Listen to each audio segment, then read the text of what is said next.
السلام علیکم ناظرین، میں قرآن شریف سورہ فاتحہ اور سورہ الف لام میم کا ترجمہ پیش کر رہا ہوں، اور آپ سماعت فرمائیں کہ اللہ تعالیٰ ہم سے کیا مخاطب کر رہے ہیں۔ قرآن میں جتنی بھی باتیں اللہ تعالیٰ بندوں کو سمجھانے کے لیے قرآن بھیجا گیا اللہ کے رسول صلی اللہ علیہ وسلم کے ذریعے سے۔ آئیے سنتے ہیں۔ بسم اللہ الرحمن الرحیم۔ شروع کرتا ہوں اللہ کے نام سے جو بڑے مہربان نہایت رحمے والے۔ سب تعریفیں اللہ کے لائق ہیں جو مربی ہیں پورے جہان کے، جو بڑے مہربان نہایت رحمے والے ہیں، جو مالک ہیں روز جزا کے یعنی آخرت کے دن کے۔ ہم آپ ہی کی عبادت کرتے ہیں اور آپ ہی سے اعانت مدد چاہتے ہیں۔ ہمیں سیدھا راستہ بتائیے، وہ راستہ ان لوگوں کا راستہ جن پر آپ نے انعام فرمایا، نہ راستہ ان لوگوں کا جن پر ان کا غضب کیا گیا، اور نہ ان لوگوں کا راستہ جو گم ہے، جو راستہ سے گم ہے یعنی گمراہی کے راستے پر۔ یہ آپ کے سورہ فاتحہ کا ترجمہ تھا، اور الف لام میم کا پڑھ لیں۔ شروع کرتا ہوں اللہ کے نام سے جو بڑے مہربان نہایت رحمے والے۔ الف لام میم، یہ کتاب ایسی ہے جس میں کوئی شک نہیں، راہ بتلانے والی ہے خدا سے ڈرنے والوں کے لیے۔ خدا سے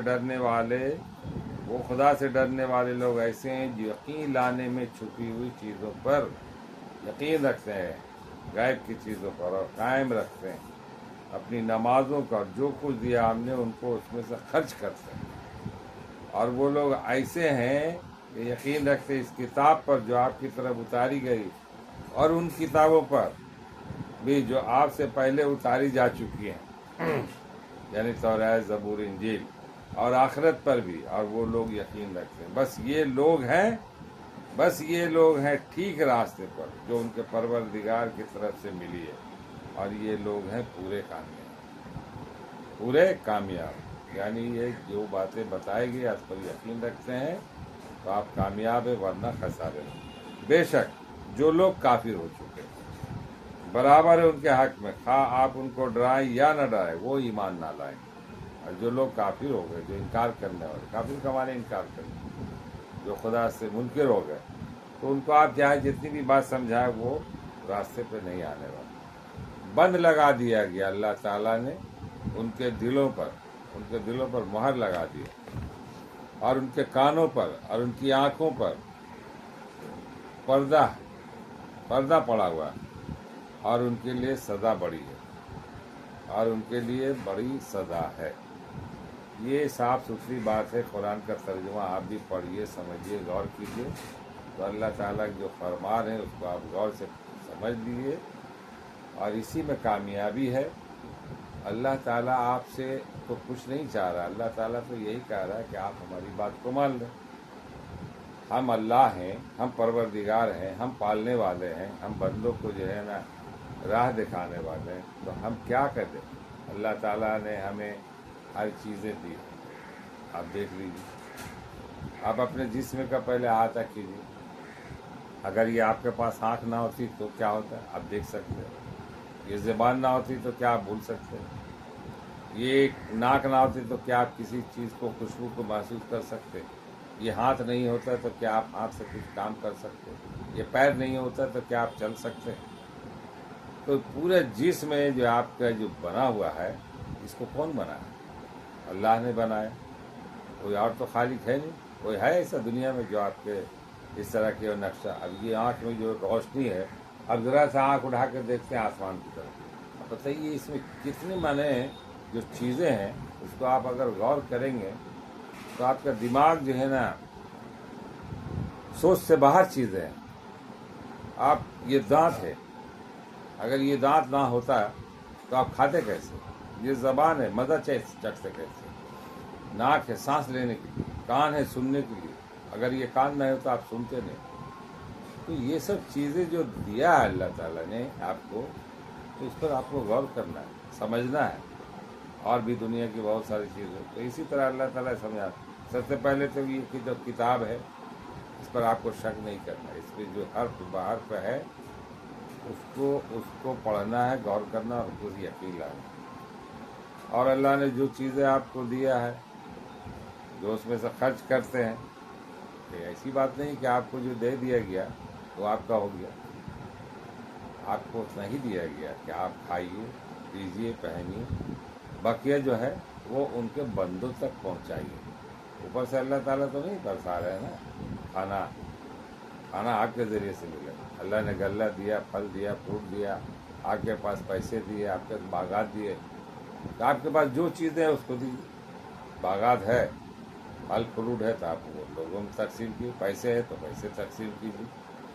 جو چیزیں آپ کے پاس ہے آپ اتنا آپ اپنے استعمال میں رکھیے. آپ کو استعمال سے منع نہیں ہے، مگر یہ ہے کہ جو ہے نا آپ اس کو دوسروں تک دیتے رہیے. صحابہ کرام کی زندگی اٹھا کے دیکھ کس طرح سے زندگی گزارے. اللہ کے رسول صلی اللہ علیہ وسلم جو ہمارے آئیڈیا ہے جن کو ہم فالو کرتے ہیں، اب ان کو دیکھیے، ان کے نہ مکان تھے زیادہ، نہ ان کے بدن میں زیادہ کپڑے تھے، بس ایک ہی 2 جوڑا رکھتے تھے. چاہتے تو کہا گیا نا کہ اللہ تعالیٰ کہتے کہ اگر کہیے تو میں وحد کے پہاڑ کو سونے کے بنا دیتا ہوں، آپ اس سے خرچ کرتے ہیں. انہوں نے اس چیز کو اس لیے کہ وہ آخرت جو سے آخرت میں جو چیزیں ملنے والی ہے وہ تو بہت بڑی چیز ہے، دنیا تو کچھ نہیں. تو باتیں تو بہت ساری ہے. تو پہلے آپ سب سے یہ کہ آپ ایک انسان ہیں، اور انسان کا کام انسان کا بھلائی کرنا، چاہے وہ جو بھی ہو، جس مسلک کا ہو، جس ذات کا ہو، جس مذہب کا ہو، آپ کو بھلائی کرنا. کوئی مذہب والے نہیں کہا کسی کو ستانا. اب یہ الگ بات ہے کہ ان کو وہ سمجھ میں نہیں آ رہی یہ بات، وہ دیوی دیوتا کو مانتے ہیں، پوجا کرتے ہیں، ان کی بات ہے. اور یہود و نصارہ سمجھ کر کے بھی نہیں سمجھے.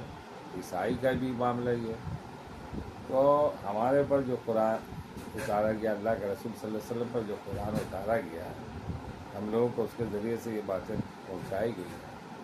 تو اس میں تو غور کرنے کی چیز ہے. ہم کو اسی کو ماننا ہے، ایک اللہ کے حکم کو ماننا ہے. اب اللہ کے حکم کو ماننے والے پر ظلم و ستم جو کھایا جا رہا ہے، اللہ تعالیٰ تو اس کا حساب لے لے گا، ایسی بات نہیں ہے. آپ کے ساتھ ذرہ برابر بھی جو ہے نا آپ کو نقصان نہیں کیا جائے گا.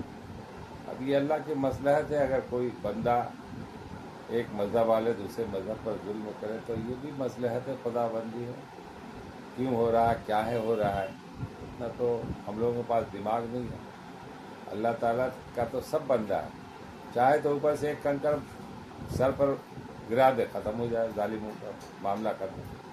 اب رہا کا زمانہ دیکھیے، بادشاہ گیا تھا خانہ کعبہ کا توڑنے، اوپر سے اب ابھی جو کنکر گرایا تھا. تو یہ چاہے تو ایک دن میں زلزلہ ہے، پانی ہے، برسات ہے. آج دیکھیے آج ہر طرف جو سیلاب کا معاملہ، یہ سب آپ کو سمجھانے کے لیے اللہ تعالیٰ یہ سب چیزیں پیش کر رہا ہے. اگر آپ سمجھ لیں، آپ سمجھتے کہ ہم ہی ہیں. ارے آپ دنیا میں آئے ہیں خالی ہاتھ اور جائیں گے خالی ہاتھ. تاریخ ہے نا، وہ بھی لے گیا، قارون نے لے گیا، موسیٰ اپنا جو ہے نا حکومت نہیں لے گیا، شداد اپنی جنت نہیں لے گئے. کون بادشاہ کیا لے گیا؟ آپ ہیں جہاں پر ہے تو آپ کیا لے جائیں. مگر دماغ میں سب سے بڑا جو دشمن ہے ہمارا وہ شیطان ہے. شیطان آپ کو لڑا رہا ہے، ہنسا رہا ہے، بتا رہا ہے ایسے. اور ہوگا کچھ نہیں. دنیا سے سب کو مر جانا ہے، موت برحق ہے. موت کا مزہ سب کو چکنا ہے، چاہے جیسے بھی ہو، جس ہاتھ میں. کل نفس ذائقۃ الموت، موت کا مزہ ہر جاندار کو چکنا. تو یہ ہے ہم لوگوں کو آخرت پر یقین بھی رکھنا ہے اور صحیح راستے پہ چلنا ہے جو اللہ کے راستے میں بتایا ہوا ہے. اور ان کتابوں پر پورا ایک ایک حرف پر یقین رکھا ہے. اللہ کے رسول صلی اللہ علیہ وسلم کی باتوں پر عمل کریں، ان کی سنتوں پر عمل کریں، اور اللہ کے رسول صلی اللہ علیہ وسلم کے زندگی کو دیکھیں کہ وہ کیا کیا.